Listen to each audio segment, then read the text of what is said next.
আসসালামু আলাইকুম। প্রিয় দর্শক, মাঝে মাঝে আমার মনে হয় যে জাতি হিসেবে আমরা খুবই বিস্মৃত পরায়ণ জাতি। খুব সহজেই ভুলে যাই, নিজের অতীতের কথা ভুলে যাই, নিজের কুৎসিত চেহারার কথা ভুলে যাই, নিজের অর্জনের কথা ভুলে যাই এবং নিজের প্রত্যাশার কথাও মাঝে মাঝে ভুলে যাই।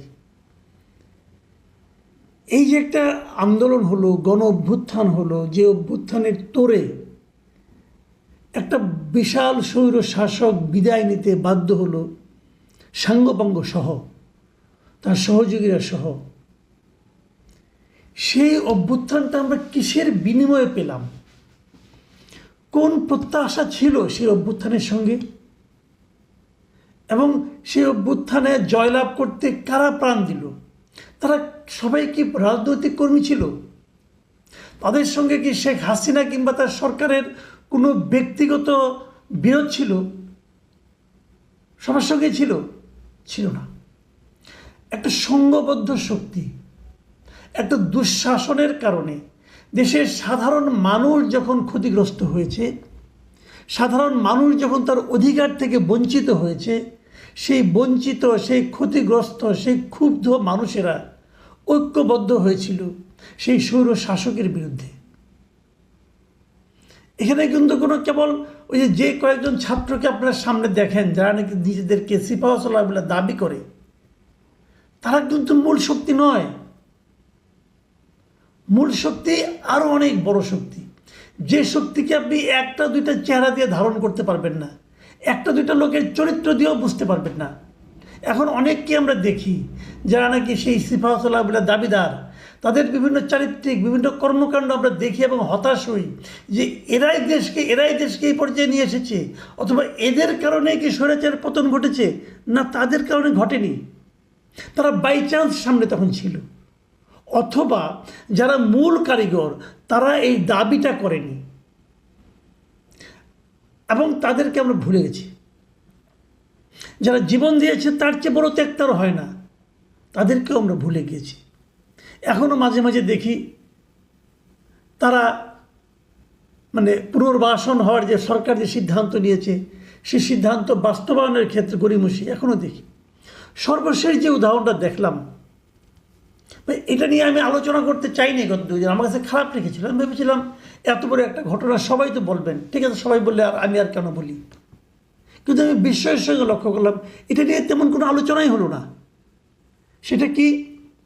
সেটা হলো জুলাইয়ের অভ্যুত্থানে, জুলাই আগস্টের যে অভ্যুত্থান, গণ অভ্যুত্থান, সেখানে যারা আহত হয়েছিলেন, সেই আহতদের মধ্যে 4 জন একসঙ্গে প্রতিবাদ করতে যেয়ে একসঙ্গে বিষ পান করেছিলেন।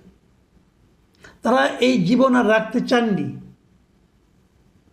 এত বড় একটা ঘটনা, কারো কোনো হেলদোল নেই, সবাই ব্যস্ত ওই সচিবালয়ের কর্মকর্তাদের কি স্ট্রাইক, ওইটা নিয়ে ব্যস্ত। তারা এর দাবি, তার দাবি, কার ছুটির দাবি, কার ঘুষ খাওয়ার দাবি, এগুলি নিয়ে তারা ব্যস্ত। কে মান অভিমান করতেছেন, কে বলতেছেন না এটা বললে কিন্তু আমি আর থাকবো না, ওইটা নিয়ে ব্যস্ত। ইলেকশন কবে হবে, এক কথা বলেছি ডিসেম্বর থেকে জুন, এ নড়চড় আমরা করব না, কেন নড়চড় করবো না তাও বলে না, কিন্তু এ নড়চড় আমি করবো না, তারা ওইটা নিয়ে ব্যস্ত। কে কিংস পার্টিকে আরও কত সুযোগ সুবিধা দেওয়া যায়, তাদেরকে কিভাবে মানুষের মধ্যে পুনর্বাসিত করার ব্যর্থ চেষ্টার মধ্যে সময় বিনিয়োগ করা যায়, তারা ওইগুলি নিয়ে ব্যস্ত। এই যে ছেলেগুলো, 4 জন ছেলে, এর ঘটনা ঘটেছে রবিবার, আজকে আমি অনুষ্ঠান করছি মঙ্গলবার দিন, একদিন আগের ঘটনা বলছি আমি। রবিবার দিন দুপুরে এই চক্ষু হাসপাতাল যেটা আছে আগারগাঁয়ে, সেখানে হাসপাতালের পরিচালকের রুমে এই জুলাই ফাউন্ডেশনের প্রধান নির্বাহী সিইও এই ভদ্রলোক বৈঠক করছিলেন। এই সিইও আবার আর্মি পার্সন, পুরাপুরি জুলাই ফাউন্ডেশনটাকে একটা আমলাতান্ত্রিক জটিলতার মধ্যে ঢুকাই দেওয়া হয়েছে আর কি। আর যাই হোক, তারা যারা করছে সেখানে 4 জন স্টুডেন্ট, 4 জন এরকম আহত, জুলাই অভ্যুত্থানের আন্দোলনে আহত, এদের চোখ ক্ষতিগ্রস্ত হয়েছে, কারণ নষ্ট হয়ে গিয়েছে, তারা সেখানে গিয়েছিল তাদের দাবির জন্য। দাবিটা তাদের একটাই, তারা কি বলেছিল যে কালকে থেকে আমাদের সবাইকে পোলাও দিতে হবে, আমাদেরকে মুরগির রান দিতে হবে, এটা বলেছিল? এটা বলেনি। তারা তাদের সুচিকিৎসার দাবি নিয়ে গিয়েছিল। তারা যে অঙ্গটা এই আন্দোলনের কারণে ক্ষতিগ্রস্ত করেছে অথবা নষ্ট হয়ে গেছে অথবা তারা দান করেছে আন্দোলনের জন্য, সেই জিনিসটার একটা চিকিৎসা চেয়েছিল, যে আমার চোখটা একটা চিকিৎসা করেন যাতে আমি চলে ফিরে খেতে পারি। এই দাবিটা করেছিল। এই দাবিটা কি অন্যায় কোনো দাবি? তাকে সিইও সাহেব বলতেছেন উনি ব্যস্ত আছেন, উনি এখন মিটিং করতেছেন, আপনারা পরে আসেন, অপেক্ষা করেন। কেন উনি অপেক্ষা করবে কেন? ওদের কারণে ভাই তুমি সিইও হইছো, কি এক লেফটেন্যান্ট কর্নেল, উনি সিইও। এটার ওদের কারণে আপনি সিইও হয়েছেন, আপনি ওদেরকে অপেক্ষা করেন কীভাবে? ওরা এই শরীরের অঙ্গ দিয়েছিল বলে আজকে আপনি এই দেশে আছেন, আপনি ওদের অপেক্ষা করতে বলেন? কত বড় দুঃসাহস, কত বড় ধৃষ্টতা আমি মনে করি। এই আহত ছেলে মেয়েগুলো, এরা হলো আমাদের দেশের জাতীয় বীর, এদেরকে সবচেয়ে সম্মান দেখানো উচিত। আর সেখানে উনি বলছেন আপনারা অপেক্ষা করেন, এটা আলোচনা শেষ করে নেই। এমন আলোচনা করতেছে, এই আলোচনা এখন না করলে এই দেশ ধ্বংস হয়ে যাবে। তারা চারজন যখন নিজেদের বেড ছেড়ে এই পর্যন্ত আসেন, পরিচালকের কক্ষ পর্যন্ত আসেন, তখন বুঝতে হবে যে তারা তাদের যন্ত্রণার কথা জানাতে এসেছেন। আপনি সে শুনবেন না? তারা চারজন ওখানে দাঁড়িয়ে তারা বিষ খেয়েছেন। এখন ওই হাসপাতালে যিনি ডিরেক্টর, কি নাম তার, ভদ্রলোকের নাম হলো অধ্যাপক ডক্টর খায়ের আহমেদ চৌধুরী, তিনি আবার বলতেছেন যে এরা আগেই পকেটে করে বিষ নিয়ে এসেছিল। আমার রুমে এসে মিটিং চলাকালীন তাদের এই কর্মকাণ্ডে খুবই অবাক হয়েছি। ঠিক কী কারণে তারা এমন করেছে আমরা কিছুই জানি না। বিষ পকেটে করে কী কারণে নিয়ে আসছিল? তারা তো নিয়ে আসছিল প্রতিবাদটা করার জন্য, তারা নিয়ে আসছিল তাদের জীবনটাকে দিয়ে দেওয়ার জন্য, আত্মহত্যা করার জন্য। তারা বাঁচবে না, তার দরকার নেই বাঁচার, এরকম অর্ধমিত হয়ে থাকার চেয়ে মরে যাওয়া ভালো। তারা এটা বলতে এসেছিল, আর আপনি কিছু বুঝতে পারছেন না। আপনি অফিসার মানুষ, মহান আমাদের অফিসার, এবং তার কথাগুলো শুনে আমি হতাশ। শুনুন তোর কথা আমি বলছি, কী বলছেন। আমরা সাধারণ রোগীদের বেড ফাঁকা করে দীর্ঘ 9 মাস ধরে সর্বোচ্চ গুরুত্ব দিয়ে তাদের চিকিৎসা দিয়ে আসছি, বুঝলেন? সাধারণ রোগীদের যে বেড ফাঁকা করে সেটা তারা বলছেন, তাদের তো 9 মাস ধরে দিচ্ছে। আচ্ছা, তারা এখানে আছে কয়জন?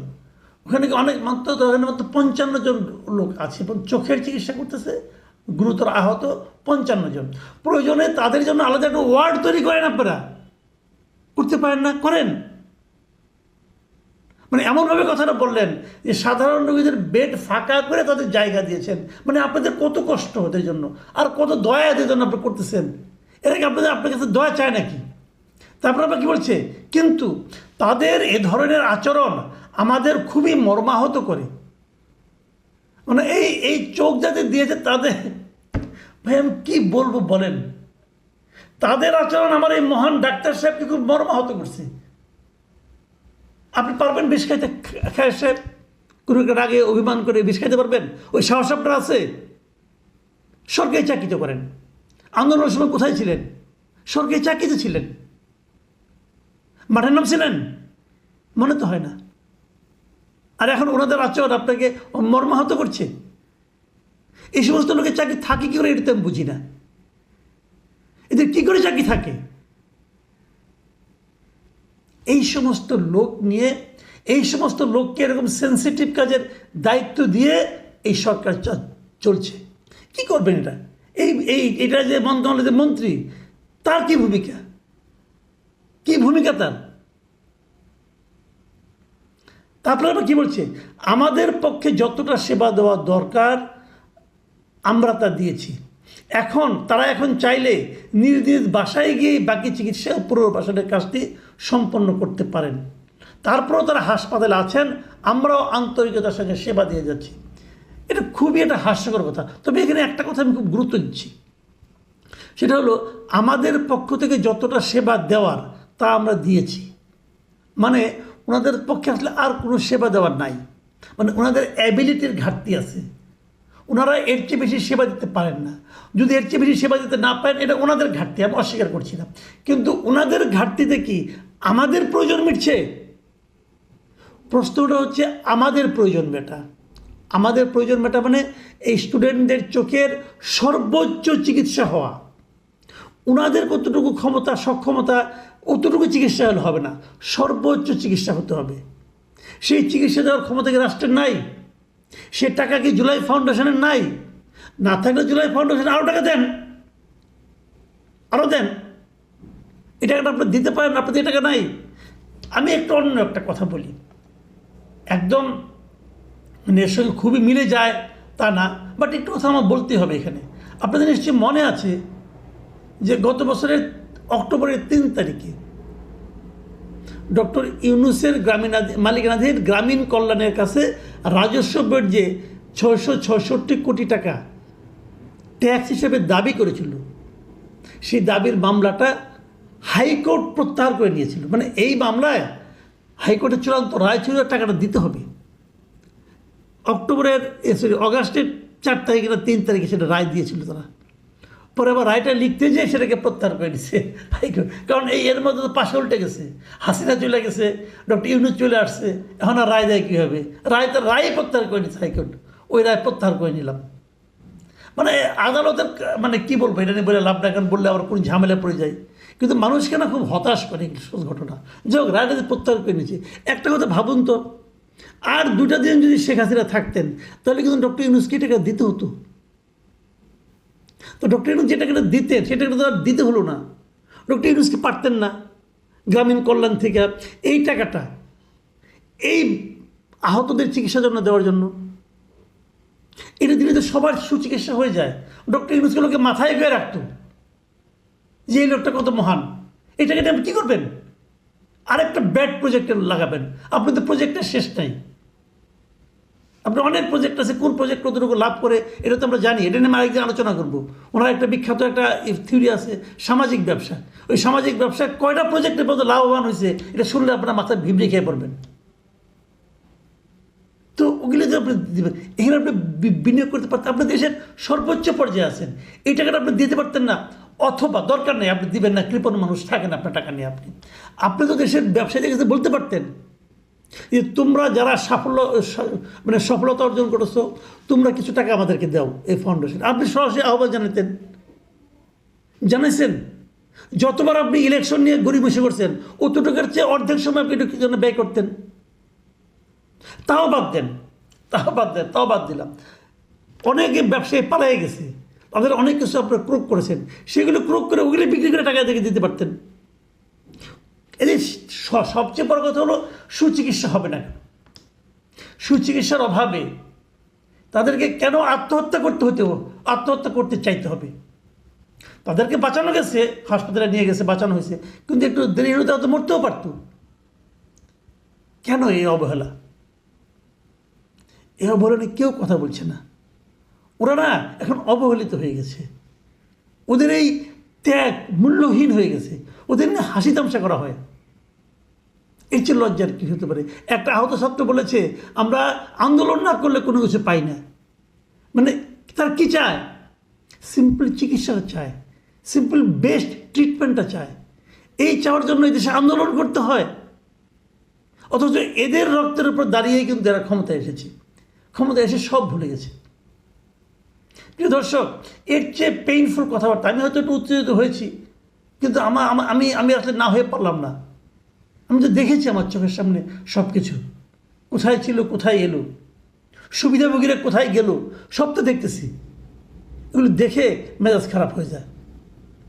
আমি আশা করি আপনাদেরও মেজাজ খারাপ হোক। সবার মেজাজ খারাপ হলেই হয়তো আমরা কিছু একটা পেতে পারবো, না হলে ওই সময় চুপ করে বসে থাকবেন। প্রিয় দর্শক, এখন এই পর্যন্তই। আল্লাহ হাফেজ।